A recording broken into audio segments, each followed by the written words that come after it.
right on in. I'm honestly not sure we should be holding Democratic candidates to the standard that we held Obama to, that we've held many candidates to say, oh, are they unifying enough? Because Trump doesn't care. And you heard Tom Perez. I was fascinated by this. Tom Perez on CNN this week saying there's no pretense of trying to win over the voters who are in that arena, Dave. And you described this as a clarifying moment. What I love in the piece that you wrote for Mother Jones is you go back to the history here. We're talking about the president and the agency that he has on matters like this. And we're going to have Elie Mystal on tomorrow. He wrote this magisterial piece for The Nation about Trump's judges, talking about the Trump courts. Well, he didn't pick these judges. This has been sort of supplanted on him. He's carrying water for the party that's wanted to do this for a very long time. You write about the racial history of the Republican Party in a very similar framework. This week was clarifying, and I'm glad it's out in the open. I'm glad that news organizations can just say the president did a racist tweet, and if you do that, you're probably a racist. But you go back, decades, and you go back to the Southern strategy during the Nixon years, and that was basically trying to exploit white resentment over busing and other issues and bring white Southerners into the Republican Party. You had Ronald Reagan going after welfare queens, making that a big deal, and talking about states' rights, coded language to do the same thing that Nixon did with the Southern strategy to get, race-conscious or racist white voters into the Republican Party.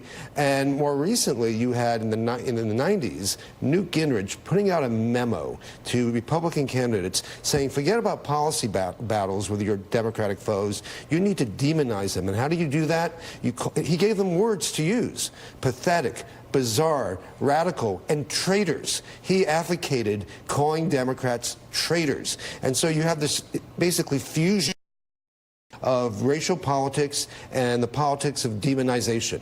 And in the last few years with the Tea Party, you had Sarah Palin saying that Barack Obama, the first major African-American presidential nominee, palled around with terrorists. You had the birther movement, which Trump led, saying that he wasn't really an American. And you even had people in Mitt Romney's campaign who didn't promote birtherism, but they kept saying he doesn't understand America. He's not really American.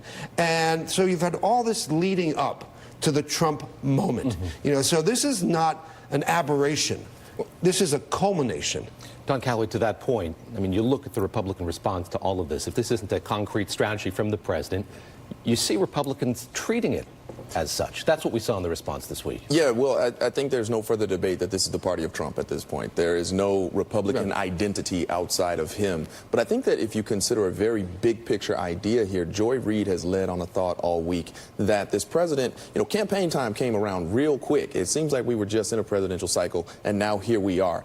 I have not brought back your jobs to Scranton and Schenectady. My tariffs have hurt your farms and your factories. I have not necessarily brought back opportunity for all. Although the stock market is good, not everybody on Main Street is feeling it. But what I can protect is the most important commodity that you have, which is your whiteness in this country. And I will continue to draw a difference and show that those folks don't have it. And I'm here for you, because with that, you can still be the one-legged busboy, as Chris Rock points out. That's the most important commodity. I have not brought back the economy, but I will protect that for you. And this president is making it very clear that that's his theme. Emily, I'm asking Don to respond to how Republicans have reacted to all of this. How should Democrats react to it in light of what he's saying? There's a lot of frustration, I assume, among Republicans that the president's not talking about economic issues, not talking about jobs, not talking about the employment rate.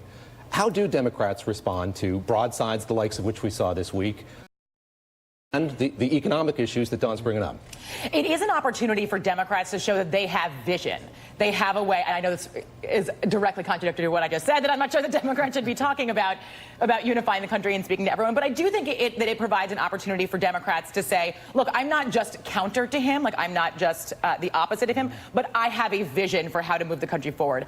I actually feel pretty strong that any Democratic nominee cannot just show themselves as a counter to Trump. They have to actually show what they would do and how they would react. I think it's an opportunity to show themselves as presidential and step into that. I do think that Democrats up and down the ticket have huge opportunity to show contrast to any Republican up and down the ticket. This is 100% the party of Trump. In the last cycle, they really tried to distance themselves from it. You cannot do it any longer.